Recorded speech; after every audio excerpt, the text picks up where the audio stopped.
வணக்கம். தமிழ் ஃபுட் கார்னர்ல இன்னைக்கு பீன்ஸ் வச்சு ஒரு கிரேவி பண்ண போறோம். இந்த கிரேவியை 10 நிமிஷத்துல ரொம்ப வேகமா ஈஸியா பண்ணிடலாம். சுவை ரொம்ப நல்லா இருக்கும். இது சப்பாத்திக்கு ஒரு பெஸ்ட் சைட் டிஷ். அது மட்டும் இல்லாம சாதத்துல விட்டு பிசைஞ்சு சாப்பிட்றதுக்கும் ரொம்ப நல்லா இருக்கும். இப்போ எப்படி பண்றதுன்னு பார்க்கலாம். இந்த பீன்ஸ் கிரேவியை இன்னைக்கு நம்ம குக்கர்ல பண்ண போறோம். ஸ்டவ்ல ஒரு குக்கர் போட்டு சூடு பண்ணிருக்கேன். அதுல 3 டேபிள் ஸ்பூன் எண்ணெய் சேர்த்துக்கிறேன். எண்ணெய் சூடாயிடுச்சு. அதில் 1/2 டீஸ்பூன் கடுகு, 1/2 டீஸ்பூன் உளுந்து, 1/2 டீஸ்பூன் சீரகம் சேர்த்துட்டு கூடவே 1/4 டீஸ்பூன் சோம்பும் சேர்த்துக்கலாம். எல்லாமே எண்ணெயில நல்லா பொரிஞ்சிருச்சு. ஒரு பெரிய சைஸ் பெரிய வெங்காயத்தை கட் பண்ணி இதில் சேர்த்துட்டு இது கூட 2 பச்சை மிளகாவை கீரி சேர்த்துக்கோங்க. கூடவே கொஞ்சம் கறிவேப்பிலை. எல்லாத்தையும் 1 நிமிஷத்துக்கு வதக்கி விட்டுக்கலாம். இந்த மாதிரி வதக்கிட்டு இது கூட கட் பண்ண 1/4 கிலோ பீன்ஸை சேர்த்துக்கலாம். பீன்ஸை இந்த சைஸ்க்கு கட் பண்ணிக்கோங்க. நான் இப்போ இஞ்சி பூண்டு விழுது சேர்க்கல. பீன்ஸை வதக்கிட்டு அதுக்கப்புறமா சேர்க்க போறேன். ஹை ஃப்ளேம்ல வச்சு 2-3 நிமிஷத்துக்கு பீன்ஸை நல்லா வதக்கிக்கலாம். இந்த மாதிரி வதக்கிட்டு நம்ம இந்த கிரேவி பண்ணோம்னா டேஸ்ட் ரொம்ப நல்லா இருக்கும். பீன்ஸுமே ஓரளவு வதங்கிரும். அடுத்து இது கூட 1 டீஸ்பூன் இஞ்சி பூண்டு விழுதை சேர்த்துட்டு இந்த இஞ்சி பூண்டு விழுதோட பச்சை வாசனை போற அளவுக்கு மறுபடியும் வதக்கிக்கலாம்.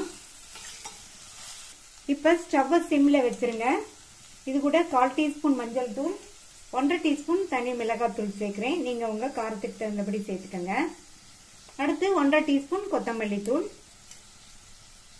ஒரு 3/4 டீஸ்பூன் கரம் மசாலா தூள் சேர்க்கிறேன். அடுத்து இதுல நான் 2 டேபிள் ஸ்பூன் கடலை மாவு சேர்க்கிறேன். இந்த மாதிரி கடலை மாவு சேர்க்கறது இந்த கிரேவிக்கு நல்ல திக்னஸும் கொடுக்கும், டேஸ்டும் கொடுக்கும். கூடவே 3 டீஸ்பூன் டெசிகேட்டட் கோகனட் சேர்த்துக்கிறேன். உங்கள்கிட்ட டெசிகேட்டட் கோகனட் இருந்தா சேர்த்துக்கங்க. அல்லது 3 டீஸ்பூன் அளவுக்கு தேங்காய் துருவலை நல்லா பொடியா துருவி சேர்த்துக்கங்க. எந்த அளவுக்கு பொடியா துருவ முடியுமோ அந்த அளவுக்கு துருவி சேர்த்துக்கங்க. அடுத்து இதுக்கு தேவையான அளவு உப்பு சேர்த்துக்கலாம். சேர்த்துட்டு லோ ஃப்ளேம்லயே வச்சு 2 நிமிஷத்துக்கு நல்லா வதக்கி கொடுங்க. இந்த மாதிரி லோ ஃப்ளேம்ல வச்சு நம்ம வதக்கி விட்டாதான் கடலை மாவு, மசாலா தூள் இதெல்லாம் குக்கர்ல அடியில பிடிக்காம இருக்கும். அடுத்து இது கூட 2 மீடியம் சைஸ் தக்காளியை சேர்த்துட்டு நல்லா பரட்டி விட்டுருங்க.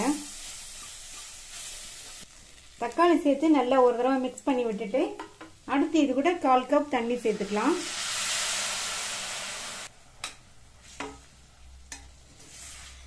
தண்ணி சேர்த்து மறுபடியும் ஒரு தடவை கலந்து விட்டுட்டு குக்கர் மூடியில் உள்ள கேஸ்கெட்டை ரிமூவ் பண்ணிட்டு மூடி போட்டு ஸ்டவ் சிம்லயே வச்சு ஒரு 2-3 நிமிஷத்துக்கு இந்த மசாலா, கடலை மாவு, தக்காளி எல்லாத்தோடையும் சேர்ந்து காய் வதங்கிட்டு இருக்கட்டும்.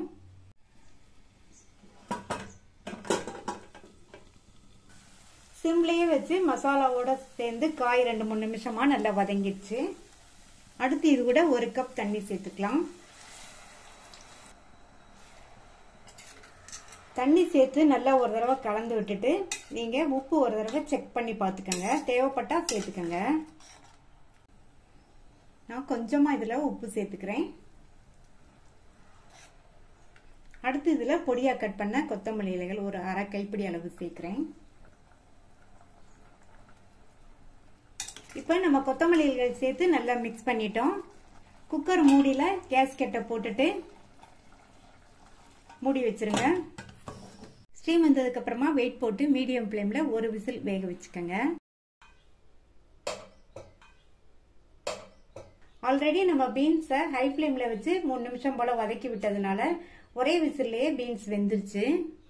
இந்த கன்சிஸ்டன்சில இருந்தா சப்பாத்திக்கு சைட் டிஷ்ஷா வச்சுக்கிறதுக்கும் சாதத்துல விட்டு சாப்பிட்றதுக்குமே கரெக்டா இருக்கும்.